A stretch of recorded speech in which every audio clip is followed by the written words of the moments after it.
Segundas séries, vamos retomar aqui a partir da transformação isovolumétrica, certo?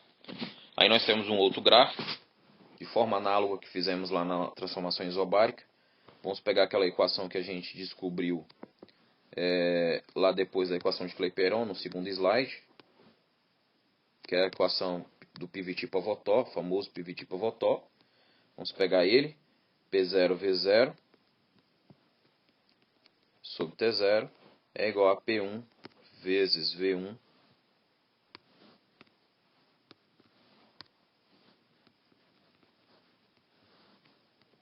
sobre T1, ok?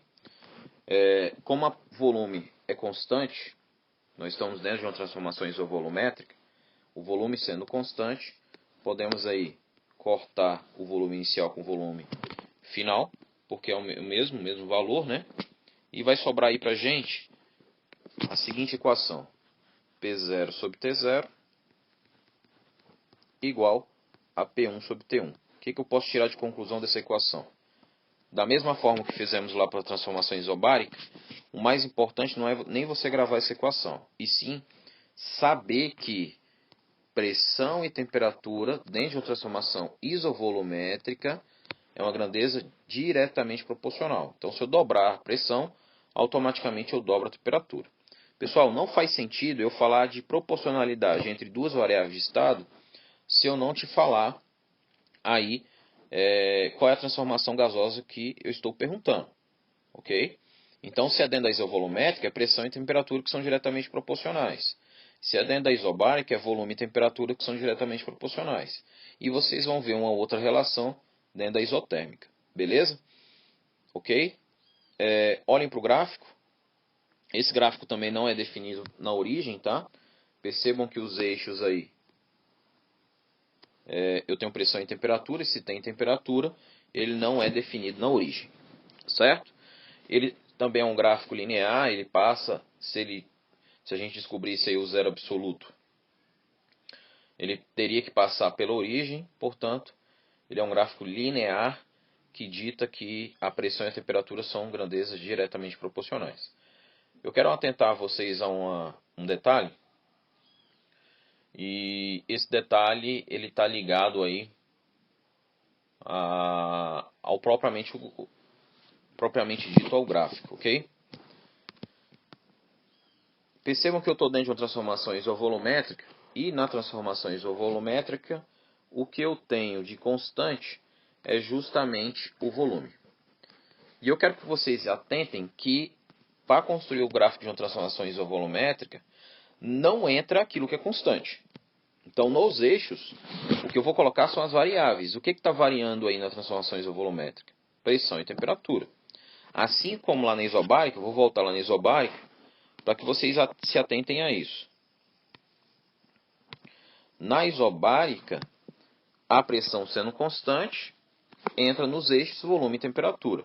De forma que a temperatura aí se posiciona no eixo X. Beleza? Certo, pessoal?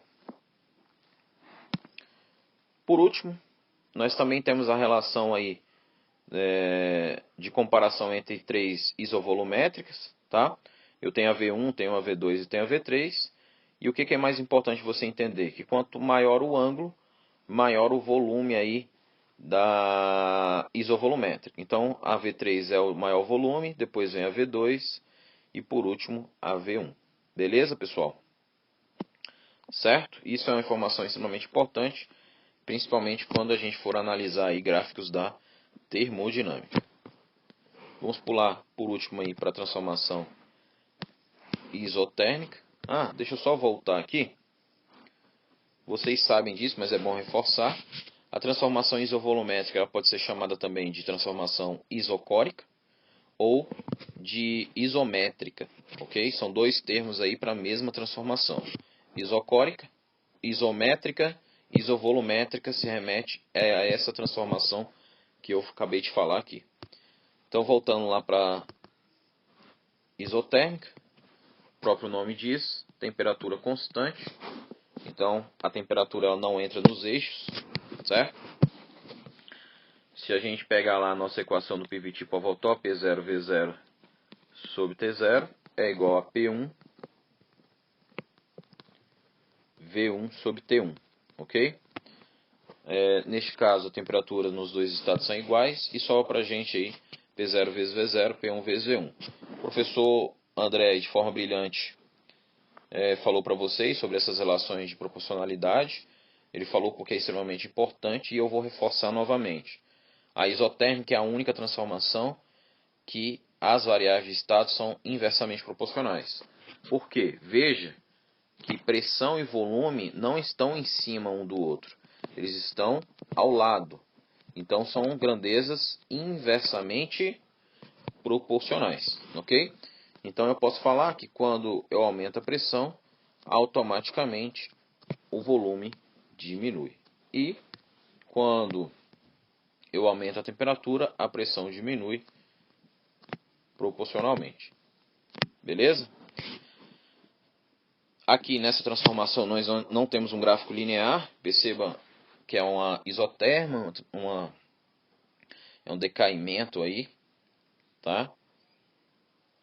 E é importante vocês saberem que dentro da transformação isotérmica, nesses gráficos aqui, nós temos 3 gráficos, e ao compará-los, a gente tem que lembrar e a gente tem que se atentar que quanto mais distante dos eixos, maior vai ser a temperatura da isoterma.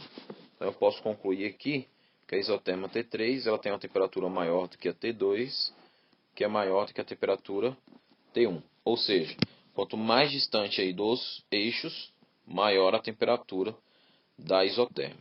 Beleza, pessoal? Lembrem-se, essa transformação ela é muito importante porque ela é um pouco diferente, tá? E o que é diferente, o vestibular gosta de cobrar, assim como também ele gosta de cobrar aí sobre a transformação adiabática, tá? Essa transformação adiabática a gente vai ver aí na primeira lei da termodinâmica. Vamos fazer aqui um exercício. Ele fala o seguinte: um recipiente de volume V totalmente fechado contém um mol de gás ideal sob uma certa pressão P. A temperatura absoluta do gás é T e a constante universal dos gases perfeito é 0,082 atm litros/Kelvin. Se esse gás é submetido a uma transformação isotérmica, cujo gráfico está representado abaixo, podemos afirmar que a pressão no instante em que ele ocupa o volume é de 32,8 litros. Tá. Pessoal, percebam. Se eu olhar para o gráfico, eu não tenho aqui, eu vou chamar esse estado do gás de estado 1, tá? Que é esse ponto do gráfico, e esse estado aqui de estado 2. Então, ele... contrário, vamos fazer o contrário que é melhor, ok? Então aqui, estado 1 e aqui estado 2, certo? Então esse gás, ele está sofrendo uma transformação, vamos supor, do estado 1 para o estado 2, certo? Se é uma transformação gasosa, necessariamente eu não deveria usar PV igual a nRT diretamente. Eu deveria usar aí PV tipo Avotó, na verdade adaptado, né, para transformação isotérmica, P0, V0, P1, V1. Mas antes de usar P0, V0, P1, V1, eu necessariamente preciso ter pelo menos 3 variáveis de estados conhecidas. Eu tenho que ter aí pelo menos 3 para encontrar a quarta. Então, é simples. Eu vim aqui, ó, e descobri o volume V2.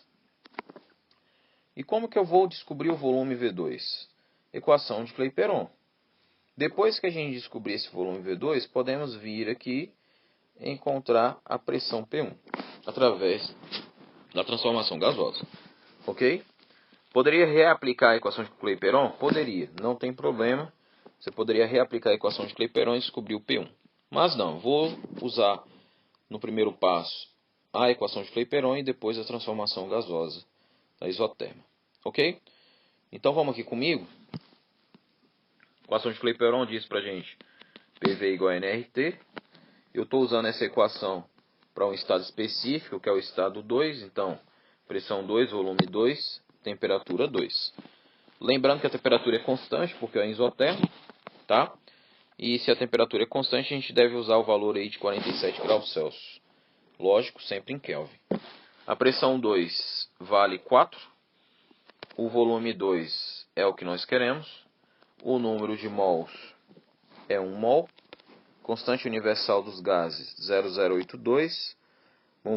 Ele forneceu lá na questão. Vou usar 8,2 vezes 10 a menos 2. E a temperatura vale 47 mais 273, que dá 320 Kelvin, ok? Então aí, o que a gente pode fazer? Nós podemos multiplicar o 320 por 8,2, vai nos entregar um valor de 2.624, tá? E depois dividir por 4. Se eu dividir por 4, vai dar 656. 656 vezes 10 a menos 2, ou 6,6 litros. Como é que eu sei que é litros e não metro cúbico, professor? R. O valor do R está em ATM, litros mol Kelvin. Então, o volume tem que estar em litros, ok? Agora nós podemos pegar aquela equação do Pivot-Povotor, pegar essas variáveis, jogar nela e encontrar o valor de P1, ok? Então vamos escrever aqui nossa equação. P1V1 sobre T1 é igual a P2V2 sobre T2, certo? A pressão 1, vou pegar lá a pressão 1, é o que nós queremos. O volume 1 vale 32,8. Então, pressão 1 é o que nós queremos. O volume 32,8. A temperatura vai embora, né, pessoal? Estou usando aqui a geral. E, na verdade, não é a geral que deve ser usada. É a de transformação isotérmica, tá? A temperatura é constante. A pressão 2, vamos ver aqui a pressão 2, voltar lá no enunciado. A pressão no estado 2 vale 4 e o volume 2 vale 6,52, certo? Deixa eu só conferir aqui, 6,56, pessoal. Vou corrigir esse último número. 6,56 litros, ok? Então aqui nós temos pressão vale 4 vezes o volume 6,56. Vou pegar esse 6,56 e multiplicar por 4, vai dar 26,24.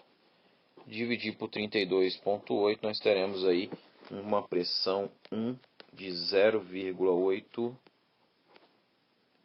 Lembrando a constante universal dos gases, a pressão está em ATM. Então, aquela constante R, ela vai te dizer aí a unidade de medida das variáveis de estado que você vai usar, ok? Ou vai encontrar. Vamos para a próxima questão. Essa próxima questão aqui é uma questão teórica, tranquila. E ele fala o seguinte: as grandezas que definem completamente o estado de um gás são... Então, o que define o estado de um gás é justamente as variáveis de estado, como eu havia falado. E as variáveis de estado são justamente a temperatura, o volume e a pressão. Então, questão só para revisar o que eu falei. Na próxima questão ele fala o seguinte: de acordo com a lei de Boyle, para proporcionar um aumento na pressão de uma determinada amostra gasosa, numa transformação isotérmica é necessário. Aí ele fala em aumento, diminuição aí de algumas grandezas. Tá. Dentro de uma transformação isotérmica nós temos P1V1, P2V2, são grandezas inversamente proporcionais, ok? Já que nós temos dentro de uma transformação, desculpa, escrevi errado aqui. Então, pressão e volume são inversamente proporcionais, tá? Então, se ele quer causar um aumento na pressão, automaticamente o volume diminui. Letra D é a nossa resposta. Beleza? Vejam que é uma questão de vestibular, ela está tratando aí de coisas que eu falei no vídeo, de pontos que eu falei no vídeo, e isso é extremamente importante você lembrar. Nessa próxima questão ele fala o seguinte: você brincou de encher com ar um balão de gás na beira de uma praia até um volume de 1 litro e o fechou. Em seguida, subiu uma encosta próxima carregando o balão até uma altitude de 900 metros, onde a pressão atmosférica é 10% menor que a pressão no nível do mar. Considerando que a temperatura na praia e na encosta seja a mesma, o volume de ar no balão após subida será D. Ótimo. Então ele está falando de uma transformação isotérmica, ok? Porque a temperatura na praia e na encosta é a mesma. E ele está falando também que a pressão subiu, né? E a pressão ela ficou 10% menor. Então olha só, a pressão final, ou seja, a pressão 2, é 0,9 vezes pressão 1, ok? Galera, olha só, de onde eu tirei esse 0,9? Se eu quero aplicar uma redução de 10% em qualquer coisa, qualquer grandeza, qualquer número, eu multiplico por aquilo que falta para completar 1. Então, se eu tinha 0,1, que é 10%, o que falta para completar 1 é 0,9. Dessa forma, 0,9 vezes P1. Se eu tivesse lá R$1.000 e eu quisesse causar uma diminuição de 10%, então eu multiplicava por 0,9.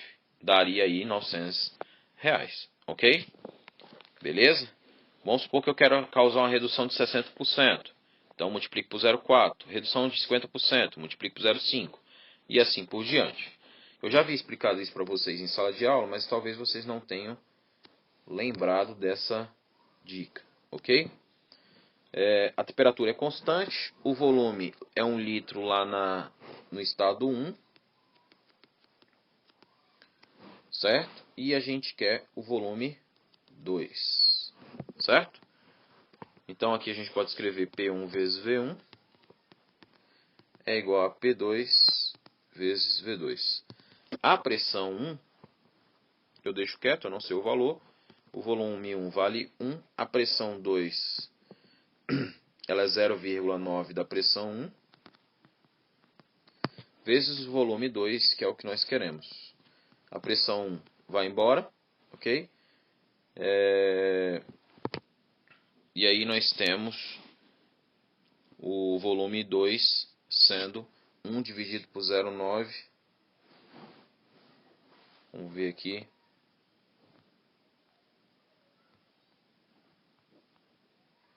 Que vai dar 1,1 litro, ok?